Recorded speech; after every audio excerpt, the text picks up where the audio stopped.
Welcome to CSM. If you're reading this in your manual or you're watching this video, you made a decision to actively participate in the United States citizens' all but forgotten constitutional duty to the United States of America. The California State Militia, or the CSM, is a volunteer organization.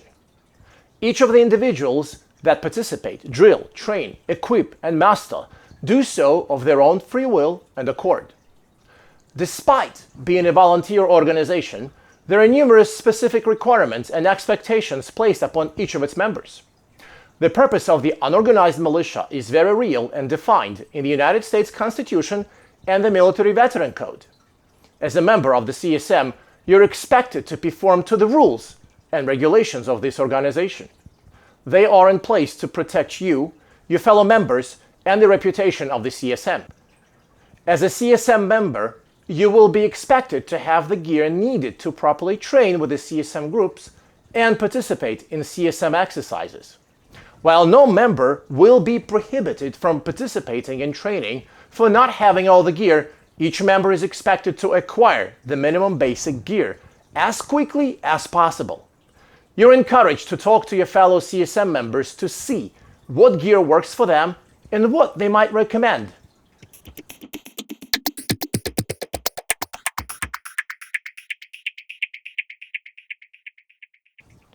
The term militia can be used to describe any number of groups within the United States.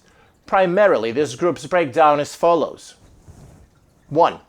The organized militia, created by the Militia Act of 1903, consisting of a state's militia forces and notably the National Guard and the Naval Militia. The National Guard is not to be confused with the National Guard of the United States, which is a federally recognized military force, although the two are linked. Constitution, Article 2, the Executive Branch, Section 2, Clause 1. The President shall be Commander-in-Chief of the Army and Navy of the United States and of the militia of the several states when called into actual service of the United States. Article 2, Section 2 of the U.S. Constitution. And 2. The Reserve Militia or Unorganized Militia, which is presently defined by the Militia Act of 1903, California Military and Veteran Code, Section 120 through 130, to consist of every able-bodied man of at least 17 and under 45 years of age, who is not member of the U.S. Armed Forces, National Guard, or Naval Militia. That is anyone who would be eligible for the draft. Former members of the armed forces up to age 65 are also considered part of the unorganized militia per Section 313, Title 32 of the U.S. Code. The militia is addressed in Article 1, Section 8 of the U.S. Constitution and the Second Amendment of the U.S. Bill of Rights. The constitutionally stated purpose of the militia is to execute the laws of the Union, suppress insurrection, and repel invasion.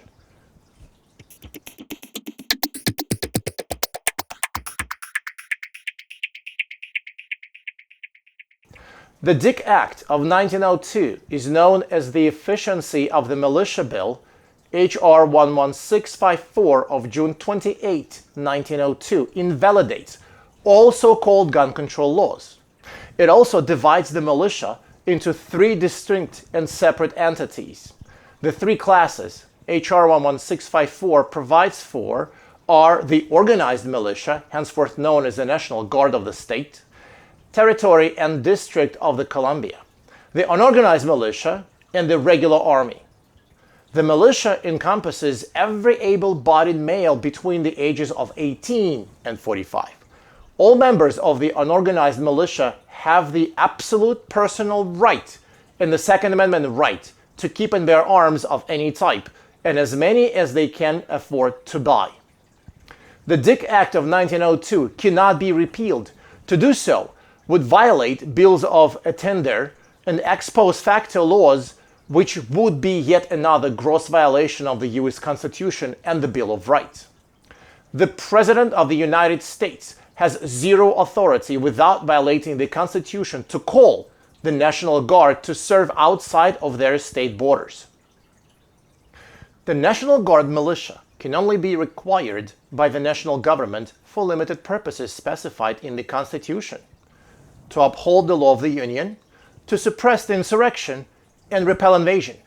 These are the only purposes for which the general government can call upon the National Guard.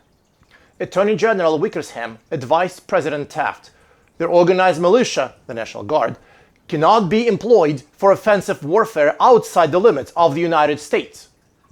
The Honorable William Gordon, in a speech to the House on Thursday, October 4, 1917, proved that the action of President Wilson in ordering the organized militia, the National Guard, to fight a war in Europe was so blatantly unconstitutional that he felt Wilson ought to have been impeached.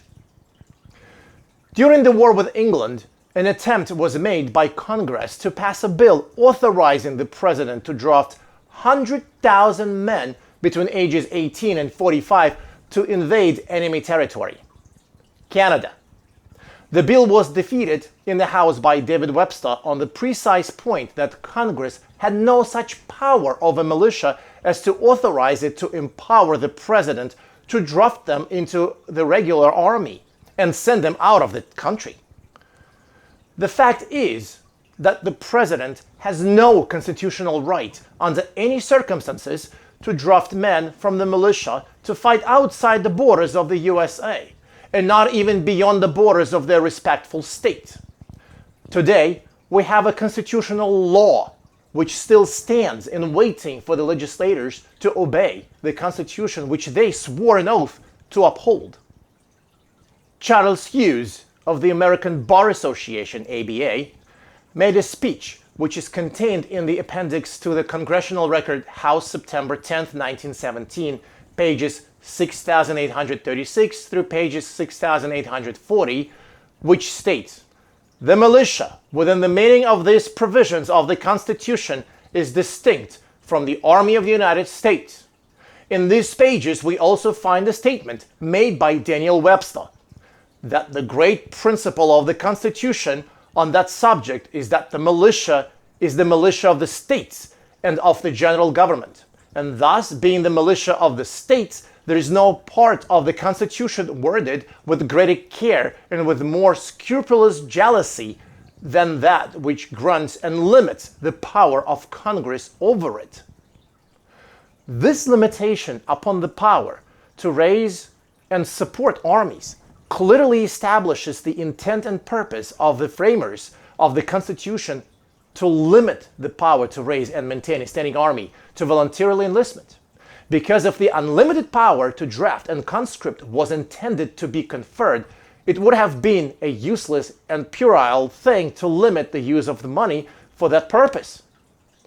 Conscripted armies can be paid, but they are not required to be, and if it had been intended to confer that extraordinary power to draft the bodies of citizens and send them out of the country in direct conflict with the limitation upon the use of the military imposed by the same section and article, certainly some restriction or limitation would have been imposed to restrain the unlimited use of such power.